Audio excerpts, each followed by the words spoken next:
You probably use cookware every day. But how much do you really know about what it's made of or what it might be putting into your food? Copper pans are often seen as the gold standard in gourmet cooking. They're shiny, heavy, expensive, and in the eyes of many chefs, unbeatable for heat control. But few people realize copper is not a passive material. It doesn't just sit there while you cook. It can interact with your food, especially acidic ingredients like tomatoes, vinegar, or citrus. And when it does, it starts to dissolve, microscopically at first, but enough to matter. According to the FDA and recent health guides like the one published by AARP, unlined copper cookware can leach copper into your food at toxic levels, especially during long or high-heat cooking. And the signs aren't dramatic. You don't collapse mid-meal. But over time, that extra copper can build up in your body, increasing your risk of nausea, liver damage, kidney strain, and more. The scary part: many people using these pans have no idea, because copper is sold as premium, traditional, elegant, but safe. That depends entirely on what's inside the pan, and in millions of kitchens, it's still the wrong kind. Long before steel or aluminum entered the kitchen, there was copper. It's believed to be the first metal ever used by humans, not just for weapons or jewelry, but for cooking. Unlike iron, copper could be found in its natural metallic form, pulled directly from the earth without complex smelting. It was soft enough to shape by hand, durable enough to last, and most importantly, it conducted heat better than anything ancient cooks had ever used. From Mesopotamia to Egypt, copper wasn't just functional, it was treasured. But here's the part history glosses over. While copper made food cook faster and more evenly, no one knew what happened when that copper touched food with acid. There were no safety standards, no lining, no warnings. And as copper cookware spread across Europe, especially in elite kitchens during the 17th and 18th centuries, a new problem quietly emerged.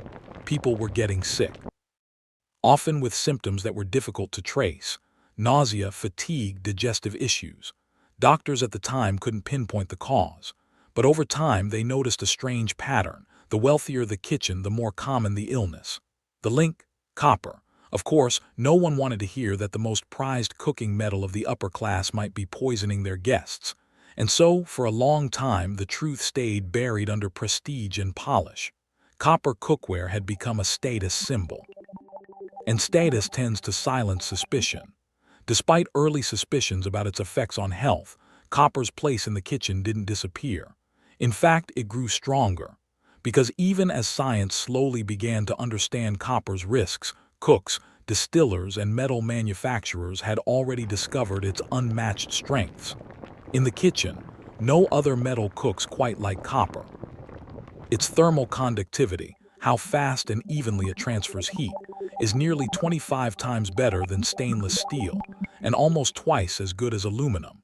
That makes it ideal for tasks like melting sugar, distilling alcohol, or whipping egg whites. In fact, French culinary tradition still uses unlined copper bowls to stabilize meringues, taking advantage of copper's ability to bind to egg proteins and improve structure. And in the world of spirits, distilleries rely on copper stills to pull out sulfur compounds from vaporized alcohol, removing that unwanted rotten egg smell. It was never about health. It was about performance. Even during World War II, copper was considered so valuable that it was rationed for ammunition and electrical wiring. Civilian cookware took a backseat, not because it was dangerous, but because copper had become military-grade material. After the war, when copper was no longer being swallowed by wartime industries, it re-entered the home not just as a cooking tool but as a symbol, a luxury item, a chef's choice, a mark of refinement. But behind the marketing was a quiet omission. Unless it's lined with something inert like stainless steel or tin, copper cookware is reactive. And not all of it is lined. Some pans are marketed for candy making or jam boiling, assuming the sugar content neutralizes the risk. But the reality is, there's no universal standard, no obvious visual warning, and the cookware industry has never been eager to advertise that truth. Because copper cookware doesn't sell because it's safe. It sells because it looks elite, feels professional, and works beautifully until it doesn't. In 2017, the U.S. state of Iowa quietly issued a warning that made national headlines. It wasn't about food. It wasn't about alcohol. It was about a mug. Specifically, the copper mug traditionally used to serve the Moscow Mule, a cocktail made with ginger beer, lime, and vodka. It's a drink known for its cold bite and metal chill. But what few people realized was that the mug itself was part of the problem. All three ingredients are acidic, and when combined in unlined copper, they begin to dissolve the metal into the drink. A study conducted by students at Carroll College in Montana backed up the concern. They found that even a single serving of a mule left to sit too long in an unlined mug could leach dangerous levels of copper into the drink, levels that exceeded FDA safety recommendations.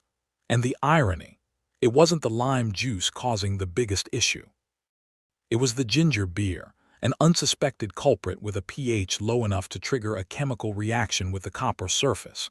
Iowa's Department of Inspections and Appeals released guidance. Copper mugs could only be used if they were lined with a food-safe material like stainless steel or tin, but the damage was already done. The public didn't stop drinking Moscow Mules, and many bars didn't stop using pure copper mugs because they were iconic, because they felt cold on the lips, because they looked good in photos. Just like copper pans, the look of the metal was more important than its behavior. Even now, many people buy copper cookware for jam making or candy work, assuming that the high sugar content will protect them. And maybe it does, under specific conditions. But here's the truth.